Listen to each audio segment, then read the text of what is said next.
What happens when you search for God but get 40 angels? Find out in this week's Real Life Angel Encounters. Angels. We all have them. They're our unseen guides, our companions, our teachers, and they're all around us.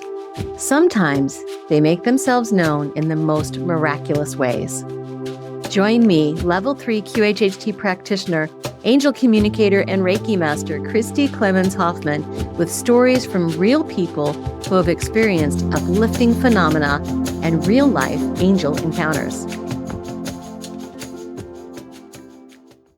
Hello and welcome back to Real Life Angel Encounters, the award-winning podcast for those who love positivity in their paranormal and their spirituality with actual spirits. I am your host, Christi Hoffman, based in beautiful Kansas City, Missouri. I am so happy to have you here. Thank you so much for listening and supporting this show. In fact, speaking of supporting this show, you can support this show in many different ways. One is, by listening. Another way to support this show is by sharing it with your friends, your family, your coworkers. You get the idea. You know people who speak about angels, talk about angels, love positive and uplifting stories. Did you know that 8 out of 10 Americans believe in angels? You know a few of them. You know it. So share this show with them. Another way that you can support this show is by liking and subscribing and following to this wherever you are listening. It is free for you to listen to. I am committed to that. But you do need to sign up so you get notifications. Easy peasy. Another thing you could do if you're feeling really generous is to please write a review. And it doesn't take much, maybe a line or two about what you like about this show, what you like about the stories, how much positive content like this means to you. That would help a lot. And then if you're feeling really, really generous, you might make a donation. I've made it easy. There's a link in the show notes. You just go there and it's on PayPal and you can send us a little something to help us cover costs because it is free for you to listen. Like I said, I've made a commitment to that, but it's not free for me to produce. So I have costs associated with hosting and also associated with editing. So it would really help if you could send just a little something my way, but not necessary. Now, in this episode, we have one caller, but I think you'll really like her. And she's got an angel podcast of her own, which that link will also be in the show notes. Now, before I let you go, though, did you know that Real Life Angel Encounters is a book? Yes, it's a book. Real Life Angel Encounters. Real people share real stories of miraculous encounters. It's available from O-Books, but it's, like on all of the usual places online where you find books. Hopefully it'll be in your own bookstore too. You're like your local corner bookstore. If not, go and ask them to carry it. All right. Without further ado, I would love for you to listen to the following story, and I really hope you enjoy it. And now I would like to bring up Angela Crystal, who's in the Pittsburgh area and is a listener with a lifetime full of stories. Thank you so much for joining me today, Angela. I am so excited to talk to you. Oh, me too, back at you, because you do have a lifelong history of angel encounters. Yeah. Let's go all the way back. What's your first memory of them? Okay, so let's get into it. My parents are older. I love them dearly. They're still on this side of heaven. My dad is almost 80. My mom she'll be 75 this summer. So they had already had 2 kids. This is where my story actually begins. They had already had 2 kids. My sister was about 10 years old at the time, and she had a dream. Actually, they both had separate dreams, and they dreamed that they would have another child named Angela Crystal. That's really where my story begins. 10 years pass, and here I am. Coming into the world was its own story because my parents are very spiritual. They're really in the church. And my mom went into the hospital and it was routine. Everything was fine. And the doctor came in the room and he said, "How long has the baby's heart been beating irregularly?" And the nurses, everybody's looking at him like, "What are you talking about?" As soon as he said that, my heartbeat flatlines. My mom, she said the only thing she could remember as she was being wheeled into the operating room, now she needs an emergency C-section. All she said was, "Lord, you promised." and she woke up to a baby. Now, I don't know if that experience unlocked something in me, but from the time I was little, I had angel experiences. Like I remember being about 4 years old and I went up to my grandmother and I said, the end is coming soon. And when she asked me who told me, I said, the angels told me. I remember being rocked to sleep and comforted by beings I couldn't see, shadows of angels.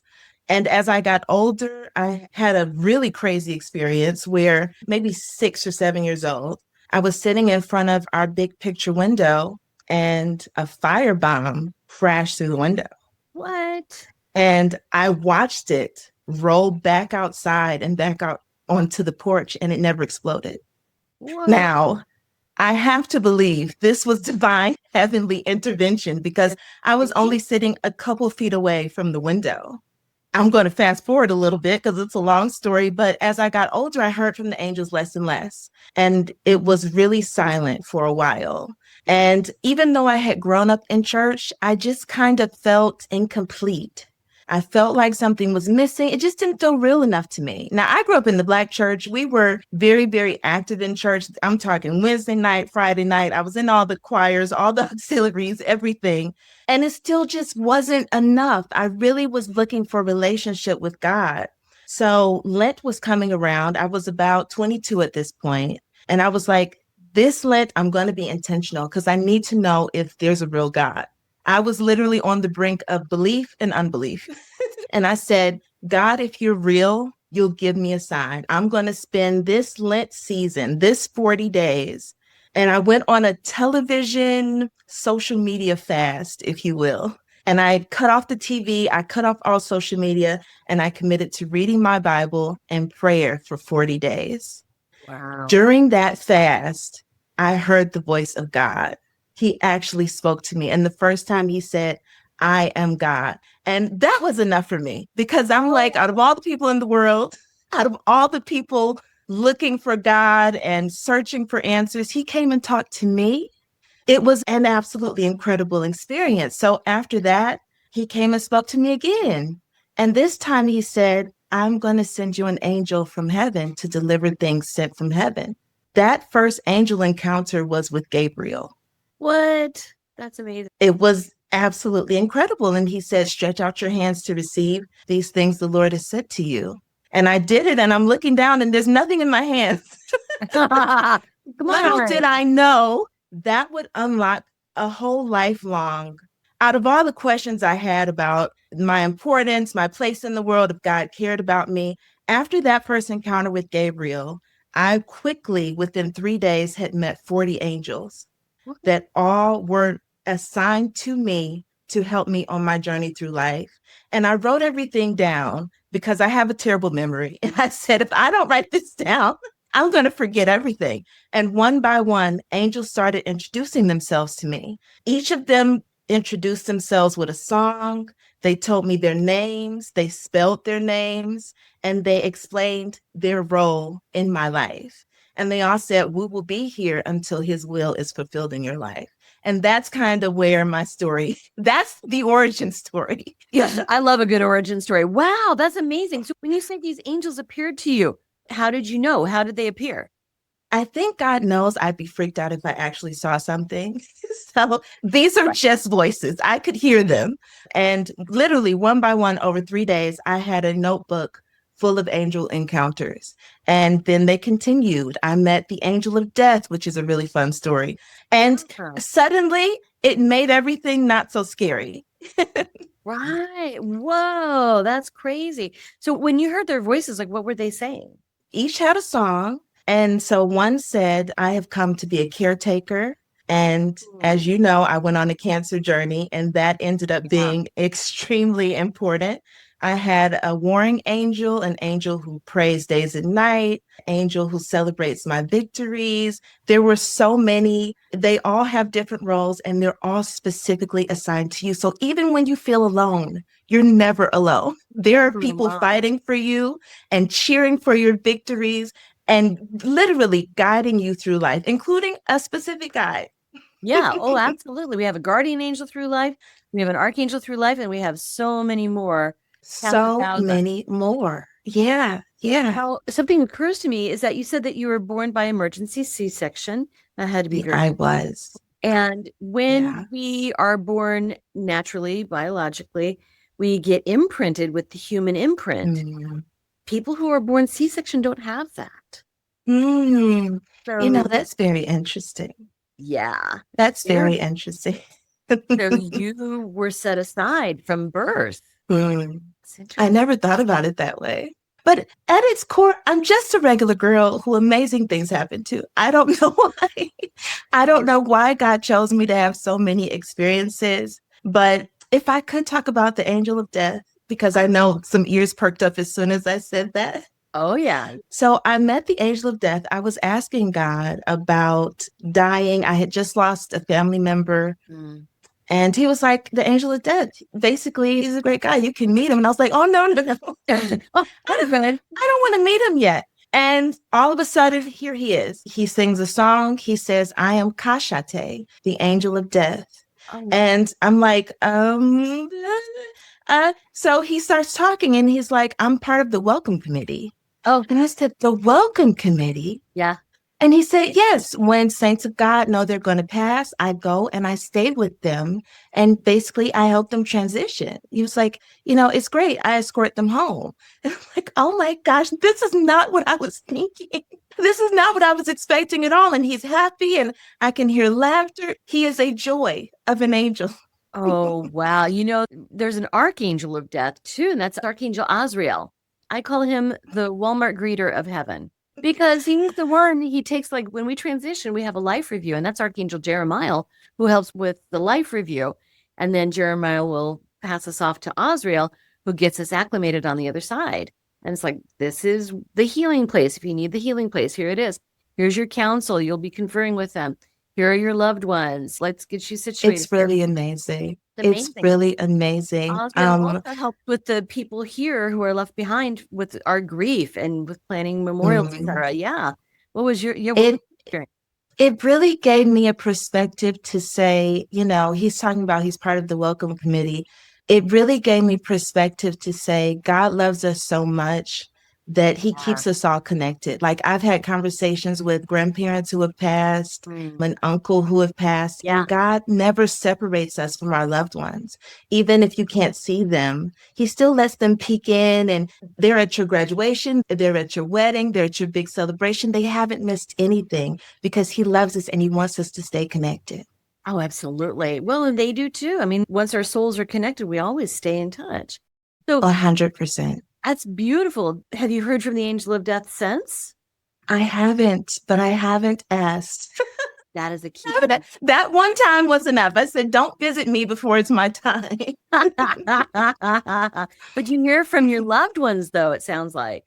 Yes, I've had a conversation with a grandparent. My grandfather passed a year before I was born. And then I've talked to my grandmother after she passed, and uncle. So heaven is always connected, and they know everything that's going on. Oh, yeah, because they have a front row seat to us. I mean, our loved ones, love never dies. Energy never dies. Energy cannot die, cannot be created. So they're with us all the time. Now, 100%. 100%. Now, you mentioned being on a cancer journey, and I remember reading that. That was quite the story. What happened? I had just gotten divorced, and soon after that, it was so traumatic an experience that quickly after that, my health started changing. And I started to have abdominal pain, and I'm going from doctor to doctor. You're a woman, you go to the doctor, you say something's wrong, and they tell you, take 2 aspirin and call me in the morning. Right. But I was like, I really think something is wrong with me. And it was probably 2 years of going from doctor to doctor. And finally, I ended up at a university hospital, and a resident saw me, and she finally took my symptoms seriously. And when she ordered imaging, they found that my left ovary had morphed into a 4-inch wide mass. It was huge. Wow. And it needed to come out immediately. Yep. So because of the location, she was thinking it could have been like ovarian cancer. She had me see and ovarian oncologist. And I'm like, oncology, this is insane. I can't believe I'm here. I'm in my 30s. Like I was 37 at the time. And here I am sitting in this oncologist waiting room. And so they did the surgery. The pathology report immediately after surgery suggested there was no cancer. So I went on my merry way. I thought, cancer averted. I'm good. This is fine. 2 weeks later, right before my follow-up appointment, just to, check my stitches, I see a pathology note, but I'm like, I'm going to the doctor tomorrow. I don't need to worry about it. I walk in, a doctor I was not familiar with, because this is like a university, how doctors are in and out all the time. So sure. my doctor wasn't available. So he comes in, he says, did you see your chart? And I'm like, yeah, I saw a thing. He's like, you have large B-cell lymphoma. And he was like, schedule some tests with some other doctors. And then he walked out the room. And I'm like, I think this is how you're supposed to tell somebody they have cancer. You have cancer. Okay, I'll be right back. No. Yeah, it was so off-putting, alarming. And I just sat there thinking, did that really just happen to me? And my dad had taken me to that appointment. And my mom, my dad, and we've all had cancer in the last 5 years and survived, thank God. My mom survived fluke lung cancer, my dad, prostate, and me, large B-cell lymphoma. So he's waiting outside in the car for me. And I'm like, oh my gosh, that was my dread, having to tell him I was sick. So I go outside and I'm trying to hold it together because I'm like, yeah, I'm strong. And I blurted out, he could tell something was wrong with me. It's daddy, right? He could tell something was wrong. And I was like, it's cancer. And I just broke. And he held my hand and just prayed for me the whole way home. It was very, very sweet. So shortly after that, that's how I ended up in Pittsburgh from Detroit. I moved here. I fell in love. I got married right after my diagnosis. Oh, and so, and then I'm like, you really love me to death do us part because you're marrying a sick girl. exactly. We got married and now I'm on a journey. They have a great cancer center here called Hillman Cancer Center. And I've been to and fro and they start looking at my charts and the doctors has all but assured me that I'll need some sort of chemo because there's no way I wouldn't need treatment with such a diagnosis. And she's looking at my chart and every scan is coming back clear. And she's kind of like, huh. And then after like the third scan, she comes to me and she says, the doctors must have unknowingly cut out all the cancer. You don't need any further treatment. And I was like, again, divine intervention. Years ago, I met an angel named Sholio who said he had come to be my caretaker. And at the time, I wasn't thinking about it. I was young, I was healthy.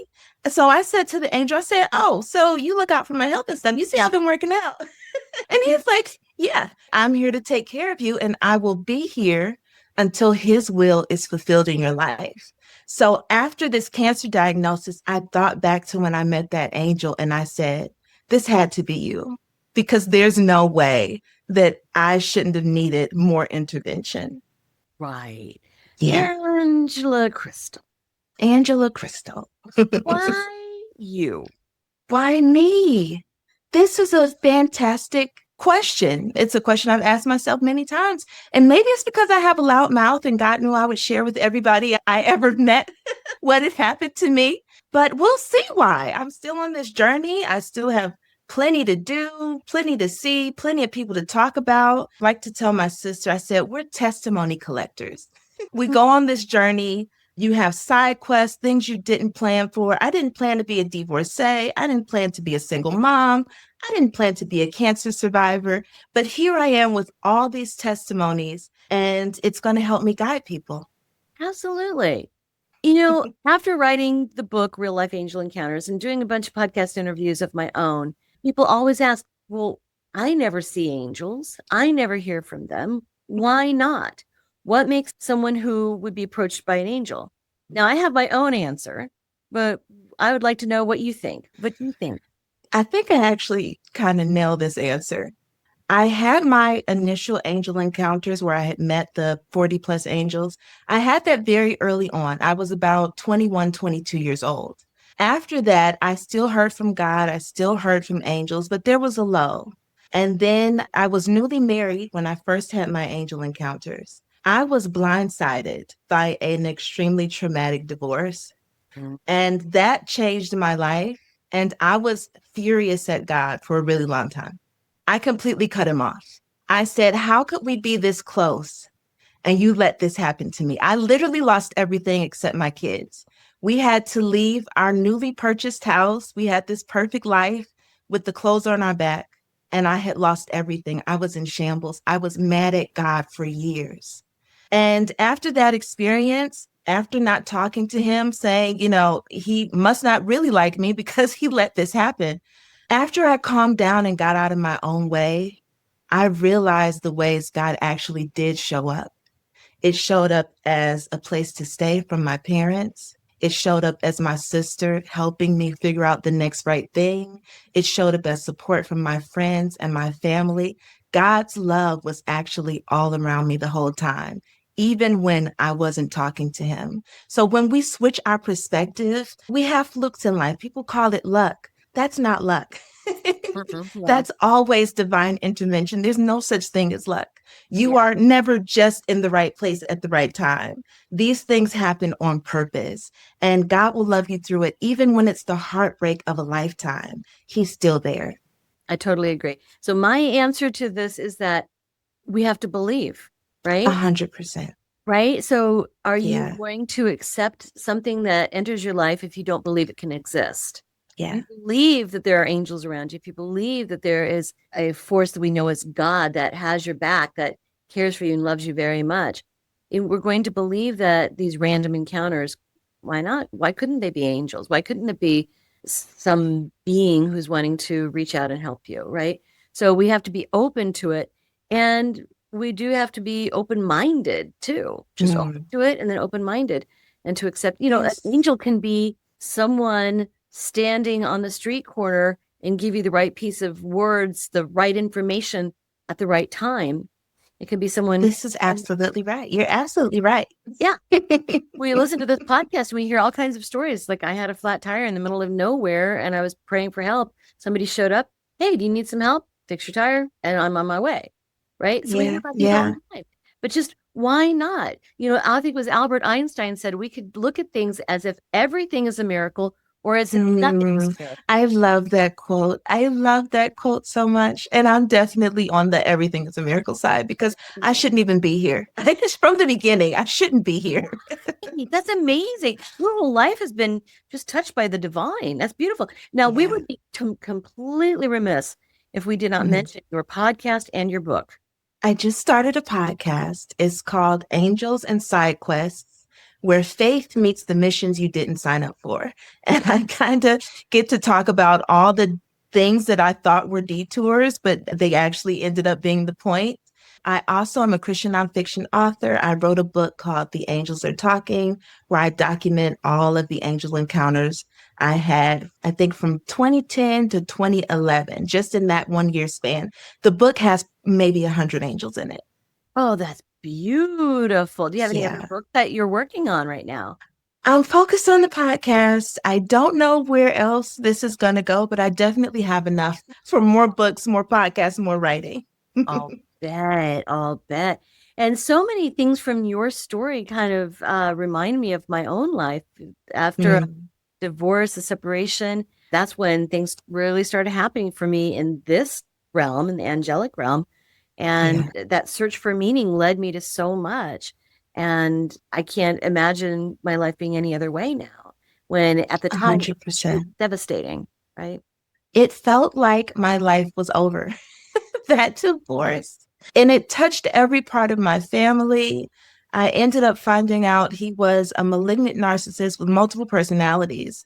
And I got the loving husband version, and some people got the monster. So it was completely out of left field. And I was like, God, there's no way this could happen to me. I talk to you all the time. I just talked to you this morning. What do you mean? My life is over. I have to move. I have to relocate. My kids, their lives are upside down. And it took me on a journey that was very painful, but necessary, because now I know he won't leave me in hell.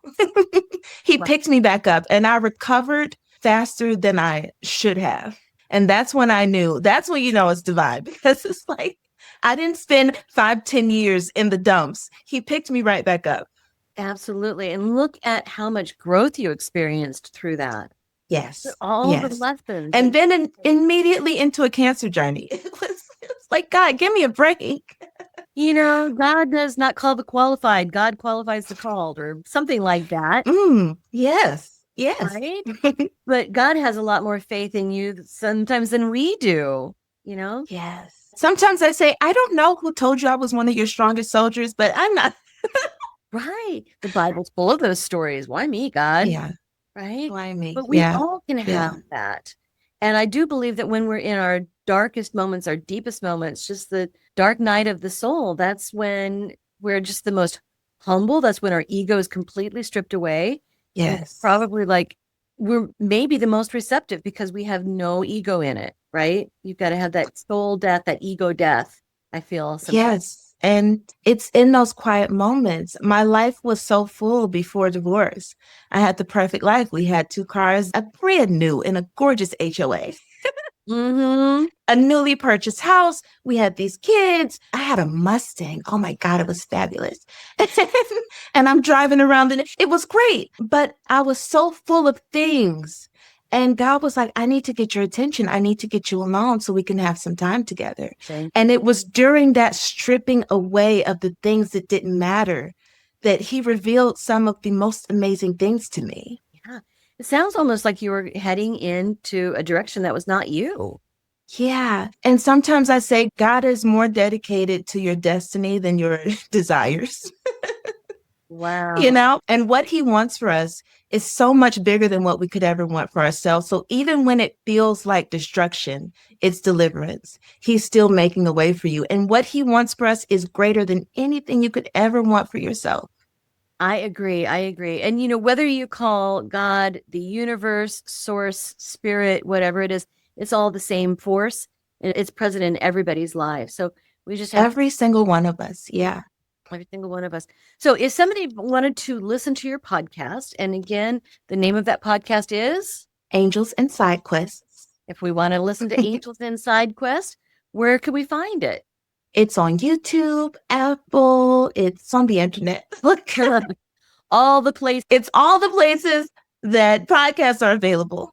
There you go. And finding your book as well. What was the title of your book again? The Angels Are Talking by Angela Crystal. It is on Amazon and online retailers. That's fabulous. Fabulous. Kindle version as well? Yes, the Kindle is out. Oh, that's wonderful. Thank you so much for joining me today, Angela. Your story is powerful, and I think it's going to transform people's lives. So thank you for sharing. Thank you so much. It was so great to talk to you and to meet you. Thank you so much for this opportunity. Oh, thank you. Thank you for listening. Please subscribe and follow, and be sure to share this episode. The more people who know about this podcast, the more great story submissions we get. Have a story to share? Email your own real-life angel encounter to angelencounterspodcast@gmail.com or visit radiatewellnesscommunity.com/real-life angel encounters podcast. Or join our Facebook group and continue the discussion. Want to know what your angels and loved ones have to tell you? Schedule an appointment with me at radiatewellnesscommunity.com. A special thanks to James Wheeler for the original music and to Tiffany Baumgarten for the logo design.